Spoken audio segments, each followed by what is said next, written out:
Il est 17 heures. Je vous propose d'introduire ce webinaire. On a déjà 19 participants. Donc, bonjour à tous. Je me présente, je suis Soriane Lanfranchi. Je suis en charge du pôle talent et attractivité de la DRCI. Et donc, je suis ravie de vous accueillir pour cette cinquième édition déjà du webinaire Impact Recherche. Donc, pour mémoire et pour les nouveaux participants, c'est un webinaire scientifique qui a pour objectif de repartager avec vous les résultats à forte valeur ajoutée des travaux de recherche qui sont menés par les équipes de l'APHP et qui sont publiés dans des revues prestigieuses. Donc, comme d'habitude, je prends juste le temps de vous faire un petit rappel sur le mode d'emploi du webinaire.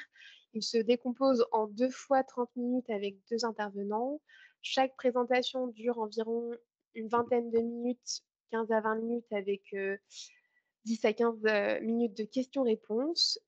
Pour les questions-réponses, vous aurez la possibilité de poser vos questions par écrit dans le module QNR de Teams. Donc, quand vous allez sur la barre du haut, c'est le deuxième petit onglet à partir de la gauche avec les bulles et le point d'interrogation. Et ensuite, le moment venu, on partagera vos questions avec nos invités pour qu'ils puissent vous apporter des éléments d'éclairage. Et enfin, comme d'habitude, on vous invite à participer à notre enquête de satisfaction pour pouvoir toujours améliorer encore plus notre webinaire. Et donc, sur certaines diapositives, vous avez un QR code comme sur celle-ci que vous pouvez scanner pour accéder à l'enquête. Sans plus attendre, je souhaite introduire le professeur Laurent Castera qui nous parlera des résultats de l'étude Quid-Nash et que je remercie beaucoup pour sa participation. Et l'intervention sera suivie de celle du docteur Sophie Ténézès Desmoncel qui nous présentera les résultats de l'étude Redica. Professeur, je vous laisse la parole. Merci beaucoup pour votre participation. Bonjour, merci beaucoup pour cette présentation et merci aussi pour l'invitation à présenter ces résultats de l'étude Quid-Nash. On va parler donc de maladie du foie gras, de NASH et de diabète de type 2. Alors, la maladie du foie gras, comme vous voyez, c'est une maladie assez méconnue, puisque finalement, moins de 10% des patients sont adressés aux spécialistes. Il y a plusieurs raisons à cela. Comme toutes les maladies chroniques du foie, elle est asymptomatique. La plupart des patients ignorent leur maladie et on n'a pas de marqueur diagnostic simple pour cette maladie. Alors, quelques définitions. La maladie du foie gras, elle est définie par une stéatose hépatique, en général découverte à l'échographie. Et la NASH, c'est non-alcoolique stéatohépatitis, c'est la forme avancée de la maladie du foie gras. Et en fait, elle repose sur l'association de stéatose, d'inflammation et de ce qu'on appelle la ballonisation, qui est un mot barbare pour dire que les hépatocytes souffrent. Donc, maladie active.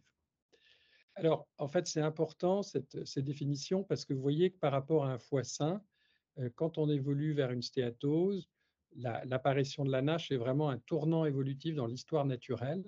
Et ensuite, c'est lorsqu'on a la NASH qu'on est à risque de développer, comme dans toute maladie chronique du foie, quelle que soit sa cause, de la fibrose, voire une cirrhose et un carcinome hépatocellulaire.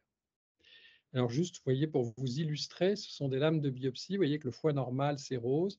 Et au fur et à mesure de l'évolution de la maladie, qui prend souvent plusieurs décennies, on peut développer une fibrose sévère, ce qu'on appelle F3. Et vous voyez en bleu, ce sont des septa fibreux. Il y a une désorganisation de l'architecture du foie. Et puis lorsqu'on a une cirrhose constituée, on a des nodules entourés de bandes de fibrose mutilantes. La cirrhose, c'est ennuyeux parce que ça expose à la survenue d'un certain nombre de complications qui sont les varices ésophagiennes, donc l'hémorragie digestive, l'encéphalopathie, l'acide, l'ictère, des infections et puis surtout le cancer du foie. Pour vous donner quelques chiffres en France, ce sont des estimations. Vous voyez, donc si on parle de 50 millions d'adultes, on a environ 10 millions, c'est-à-dire 30% de la population qui est atteinte de cette maladie du foie gras. Environ 10%, ce qui fait 1 million, vont avoir une NASH. Et parmi ces patients qui ont une NASH, environ 10%, donc soit 100 000 patients, vont développer une cirrhose avec un risque de cancer primitif du foie d'environ 3 000 par an. Alors, contrairement à ce qu'on pourrait croire, vous voyez, les complications hépatiques sont seulement la troisième cause de mortalité chez ces patients, qui sont avant tout des causes de mortalité cardiovasculaire. Ensuite viennent les cancers non hépatiques et enfin les causes hépatiques. Néanmoins, La mortalité est liée à la sévérité de la fibrose, donc ce que je vous ai montré tout à l'heure, c'est-à-dire de la fibrose F3 ou F4, pré-cirrhose ou cirrhose. Et vous voyez, c'est bien illustré dans cette grande cohorte américaine où, en fait, que ce soit les complications habituelles ou la mortalité également sont liées à la fibrose F3, F4. Tant qu'on n'atteint pas ce stade, on n'est pas à risque de développer de complications. Donc finalement, vous voyez qu'on part de 30% de la population générale qui a la maladie du foie gras et seulement une minorité qui vont être à risque de développer des complications. Et finalement, c'est tout l'enjeu en pratique de repérer ces patients et c'est un petit peu comme une aiguille dans une botte de foin. Alors en effet, si on utilise les tests de sanguin classiques que vous connaissez probablement, comme les transaminases par exemple ou les gamma-GT, d'autres tests un peu plus spécifiques comme l'INR, l'albumine, la bilirubine, mais vous voyez que la sensibilité est médiocre, elle est de moins de 50%, donc ce sont de mauvais tests pour détecter la cirrhose. Alors heureusement, on a eu une révolution en hépatologie qui a commencé il y a maintenant plus d'une dizaine d'années et qui s'appelle les tests non invasifs de fibrose, qui ont vraiment changé notre pratique et la prise en charge des patients. Alors brièvement, on a deux approches, une approche biologique qui est basée sur des tests sanguins et une approche physique sur la mesure de l'élasticité hépatique, en d'autres termes la dureté du foie. Dans les tests biologiques, le test le plus utilisé, c'est le FIB4, vous voyez, qui est basé sur un score très simple et gratuit, l'âge, les transaminases et les plaquettes. Et puis l'approche physique est basée sur le FibroScan, dont vous avez sûrement entendu parler, qui est le premier dispositif qui permet de mesurer l'élasticité hépatique. Alors, le FIB4, c'est clairement l'outil de première ligne. Vous voyez, si je prends un patient de 55 ans avec des transaminases un peu élevées et des plaquettes normales, on calcule le score qui va de 0 à 10. Et lorsque le score est inférieur à 1,3, la valeur prédictive négative pour éliminer une cirrhose est de 95%. En d'autres termes, vous loupez moins de 5% des patients atteints de cirrhose.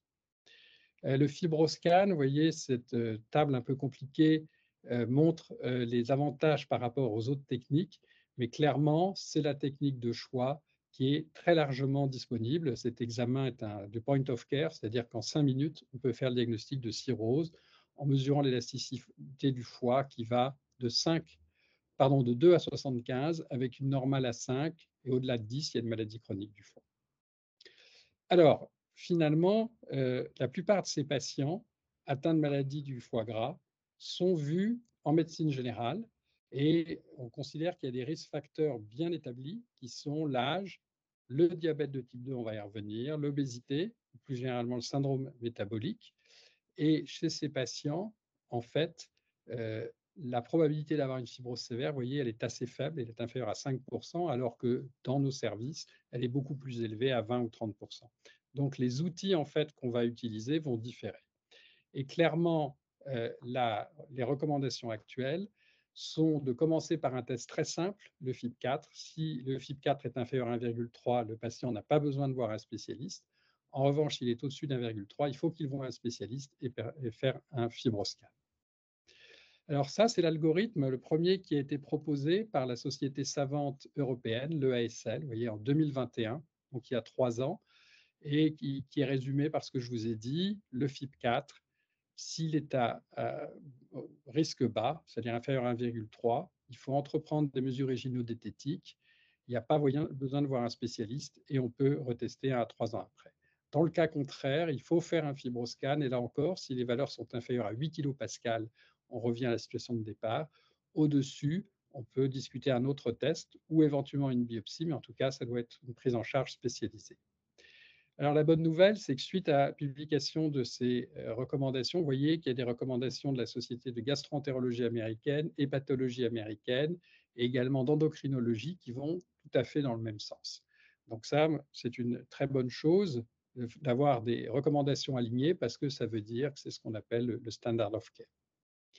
Donc en résumé, pour introduire un petit peu le sujet, malgré une prévalence élevée des facteurs de risque bien connus, la maladie du foie gras reste insuffisamment dépistée. Une des raisons, c'est l'ignorance de cette maladie. Les anomalies du bilan hépatique ne sont pas de bons guides, ni pour dépister, ni pour la sévérité.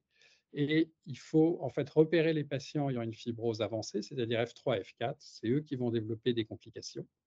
Et les recommandations sont les algorithmes séquentiels non invasifs, comme je vous l'ai montré. Alors, pour revenir aux facteurs de risque, et au sujet qui nous intéresse aujourd'hui. Vous voyez, résumé sur cette diapositive, le diabète, quand je parle de diabète, c'est le diabète de type 2, est clairement un facteur de risque bien connu pour la maladie du foie gras. Alors là, vous voyez NAFLD, ça veut dire, c'est l'acronyme anglo-saxon, mais c'est la maladie du foie gras. Et vous voyez que la prévalence dans cette large méta-analyse, vous voyez 50 000 patients dans 20 pays, elle est double de celle de la population habituelle. Lorsqu'on regarde les lésions sévères, la NASH, vous voyez qu'elle est plus fréquente aussi chez ces patients, mais surtout la fibrose sévère également, néanmoins avec une variabilité importante, vous voyez l'intervalle de confiance, et puis un nombre assez réduit d'études pour une méta-analyse, vous voyez moins de 10 études et moins de 1000 patients. Alors, le risque de complications également dans cette méta-analyse est multiplié par 2 chez les patients diabétiques. Donc, malheureusement, parmi toutes les autres complications bien connues du diabète, hein, cardiovasculaires, la rétinopathie, la néphropathie, les complications nerveuses, le foie, malheureusement, n'est pas dans le radar des diabétologues et ne fait pas partie du check-up habituel.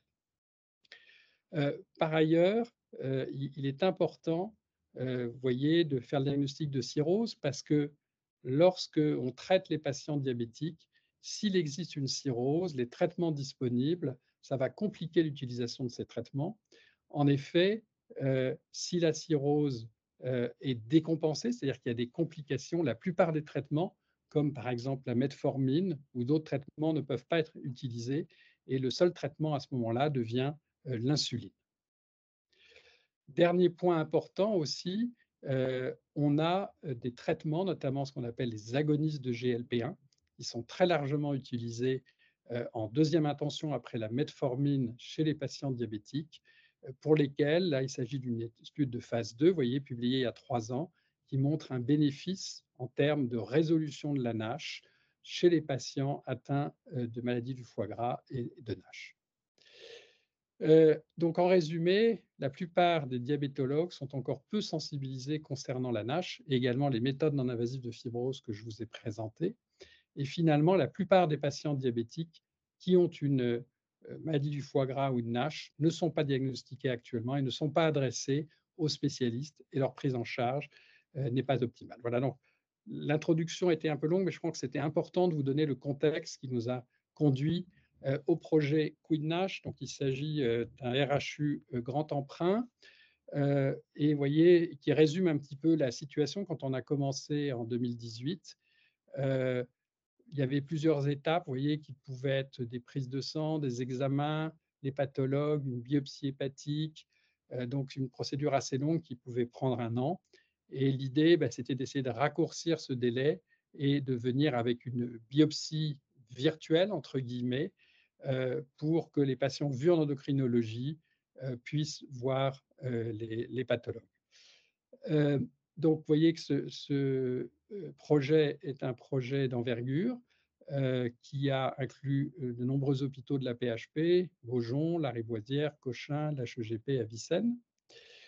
Et donc, l'objectif était d'évaluer l'intérêt de paramètres de routine pour identifier parmi des patients diabétiques de type 2 vus en hôpital de jour, durant leur check-up annuel, ceux ayant une NASH ou une fibrose avancée, nécessitant une prise en charge spécialisée. Alors, le projet a commencé en octobre 2018 jusqu'en mars 2021, donc dans 4 hôpitaux de jour de diabétologie, comme je vous l'ai dit auparavant, Lariboisière, Cochin, l'HEGP à Vicenne, qui ont été adressés à un hépatologue ou ce qu'on a fait par exemple à Lariboisière, qui était le partenaire de Beaujon, on est allé faire une consultation d'hépatologie en diabétologie. Donc, vous voyez, 700 patients ont été dépistés systématiquement, donc une échographie avec de la stéatose et un bilan hépatique. Et une biopsie était proposée lorsqu'il y avait une élévation des transaminases. Et j'insiste, vous voyez, les taux sont vraiment très bas, 20 unités chez les femmes et 30 unités chez les hommes, qui souvent seraient considérés à tort comme normaux, puisque les normales de transaminase, elles varient en général de 30 à 50, voire 60 unités. Et bien sûr, on éliminait les autres causes de maladies du foie classiques, comme la prise d'alcool ou les hépatites B et l'hépatite C.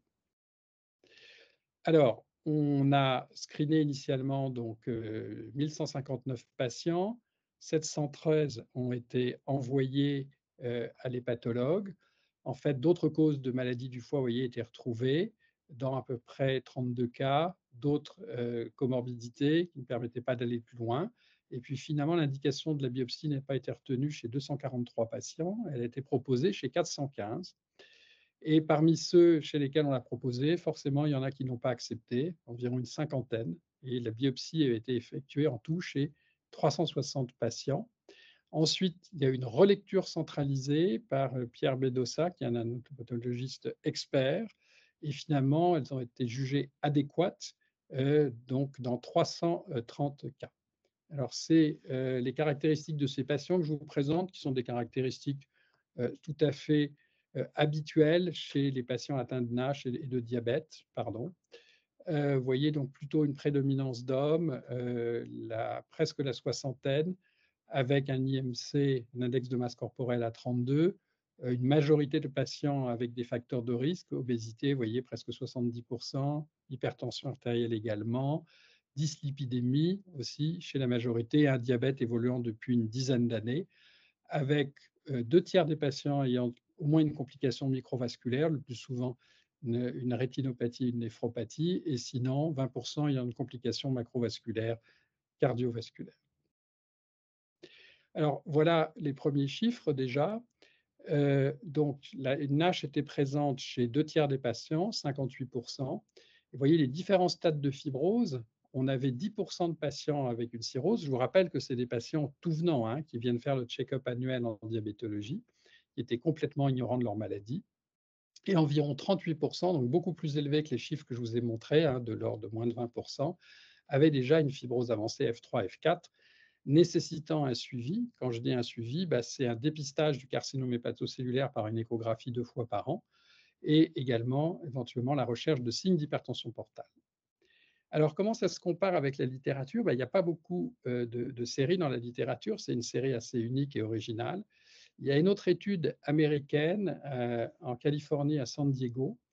Alors eux, ils se sont fait un petit peu différemment parce qu'ils n'avaient pas que des patients dans des services de diabétologie, mais des patients aussi vus par des généralistes.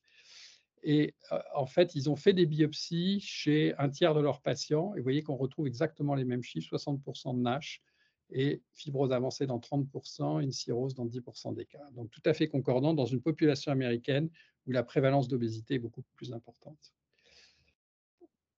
Alors par ailleurs, on a pris, des paramètres assez simples, vous voyez donc, sans, FibroScan, en considérant que le FibroScan ne sont pas très présents dans les cliniques de diabétologie et vous voyez ce qui sortait, le FIB4, donc c'est l'âge, les transaminases et les plaquettes, les gamma-GT, le HDL cholestérol et le tour de taille.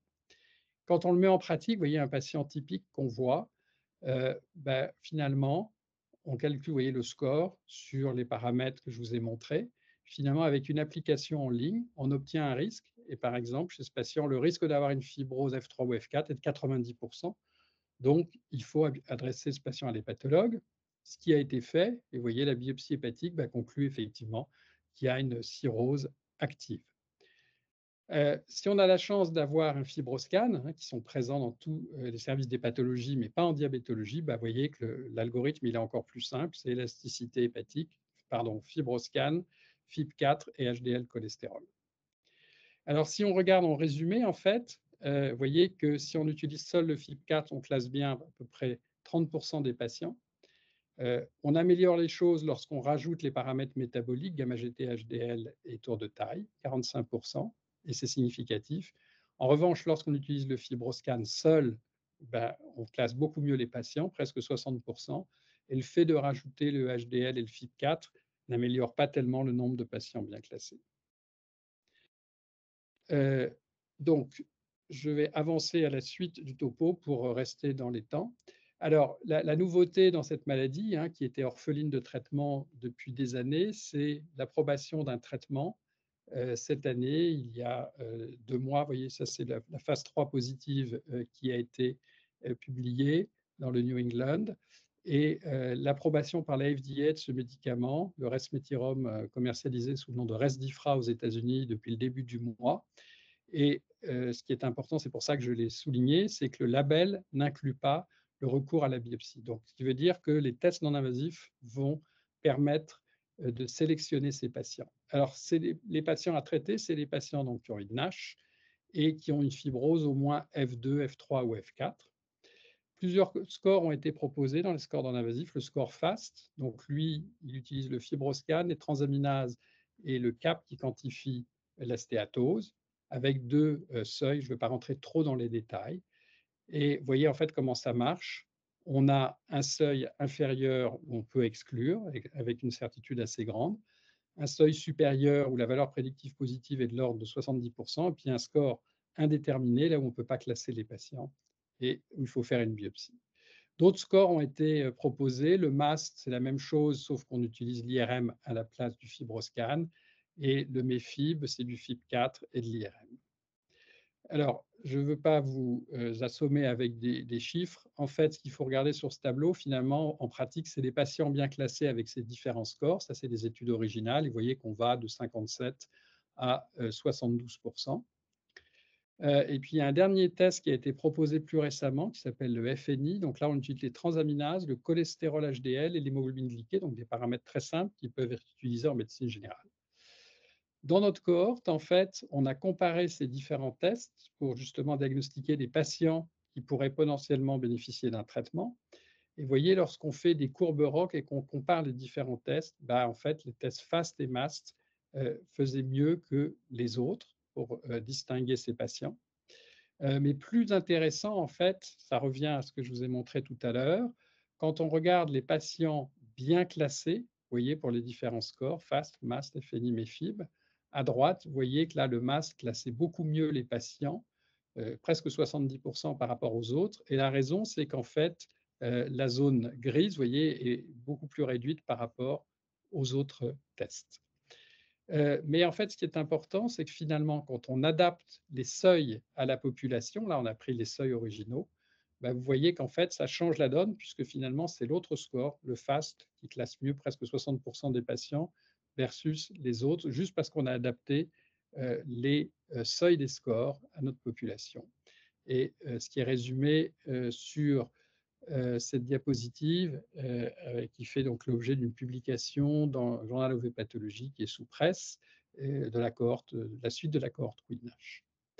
Alors, pour conclure, euh, clairement, en fait, que notre expérience nous incite à sensibiliser nos collègues diabétologues et à inclure finalement le foie dans le check-up annuel qu'ils font de leurs patients diabétiques. Et c'est ce qui a été mis en place maintenant à la Riboisière, à Cochin et à Vicenne suite à cette étude.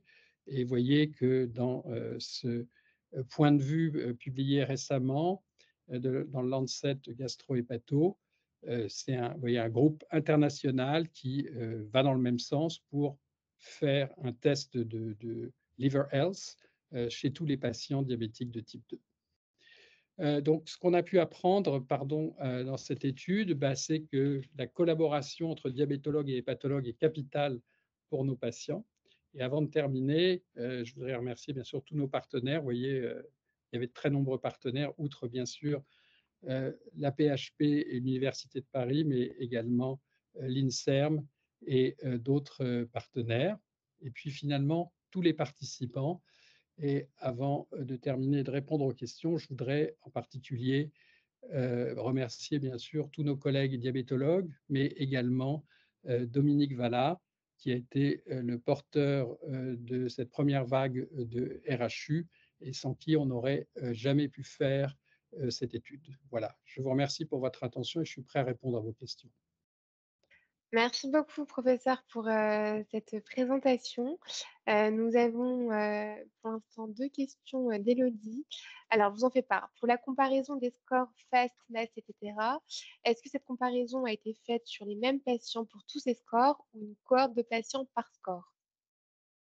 Non, non, pour tous les patients. C'est ce qu'on appelle une head-to-head comparison, c'est-à-dire vraiment dans la même cohorte, on a regardé les différents scores. Et comme vous avez vu, on a utilisé d'abord ce que je vous ai montré, les seuils définis dans les publications originales, et ensuite des seuils adaptés dans notre population. Et le message, en fait, c'est qu'il faut être prudent quand on utilise ces scores, il faut chez les diabétiques, c'est un peu différent, il faut probablement, les adapter puisqu'on améliore les performances. Merci. Peut-être pourriez-vous aussi juste revenir sur la définition de ce qu'est une biopsie virtuelle, du foie? Non, il n'y a pas de définition de la biopsie virtuelle. En fait, ce qu'on a cherché à faire, c'est de se dire que si on devait faire des biopsies à tous ces patients, ce qu'on a quand même réussi à faire dans le cadre de ce projet de recherche, avec des indications que vous avez vues assez standardisées, on n'arrivera pas, bien sûr, à diagnostiquer, vu l'amplitude de l'épidémie, les patients. Donc, l'idée, c'est vraiment d'avoir des paramètres assez simples. Alors, soit les tests non invasifs existants, comme ceux que je vous ai montrés, le FIB4 ou le FibroScan, ou des scores en les adaptant avec les seuils, ou même pour les services de diabétologie qui, pour la plupart, connaissent vraiment pas bien le foie, n'ont pas non plus de parcours de soins avec un hépatologue référent et pour adresser ces patients pour une biopsie, utiliser à partir de paramètres très simples, hein, comme je vous ai montré, le FIB4, les gamma-GT, le tour de taille, le cholestérol HDL. Donc, c'est quelque chose qui peut être mis en place dès lundi matin dans votre clinique de diabétologie et repérer ces patients. Et ensuite, bien sûr, il y a un moment où il faudra les envoyer à un spécialiste pour une prise en charge adaptée. D'accord, merci. 2 questions d'Antoine. Est-ce que les patients qui présentent une maladie du foie gras sont plus susceptibles de développer un diabète de type 2? Là, par définition, je parle du diabète de type 2, hein. Je n'ai pas parlé du diabète de type 1. Alors, pour mémoire, le diabète de type 2, c'est 90 des cas de diabète et c'est un diabète, ce qu'on appelle de la maturité, donc chez des gens qui, en général, ont plus de 40 ans et qui ont des facteurs de risque métaboliques, contrairement au diabète de type 1 qui est 5 à 10 des diabètes, qui touche pardon, les sujets jeunes et qui est un diabète de carence en insuline d'origine auto-immune. Donc, c'est 2 mécanismes différents, ce n'est pas du tout le même contexte. Donc, la réponse est oui. Quand on a une maladie du foie gras, on est plus à risque de développer un diabète et à contrario, quand on a un diabète de type 2, on est plus à risque d'avoir une maladie du foie gras. D'accord, très clair. Autre question, d'Antoine. Pourquoi autant de patients refusent-ils la biopsie hépatique? Vous voulez dire dans l'étude ou en général? Je pense que c'est dans le cadre de l'étude. Alors, c'est vraiment très peu, hein. Je crois qu'Antoine, il n'a pas l'habitude des biopsies hépatiques parce qu'on avait, à peu près 10 de refus, ce qui est très largement inférieur, aux chiffres habituels, hein. Mais si on n'avait eu aucun refus, on n'aurait pas été crédible. C'est normal, hein. C'est les patients qui ne veulent pas avoir de biopsie parce que c'est un examen invasif qui nécessite une hospitalisation. Donc, il y a des patients à qui ça fait peur, ce qui est normal. Très bien. Bah, merci beaucoup pour, ces éléments de réponse. Je ne crois pas qu'il y ait d'autres questions et nous arrivons donc, au terme de votre thème. Merci encore, professeur. C'est moi qui vous remercie.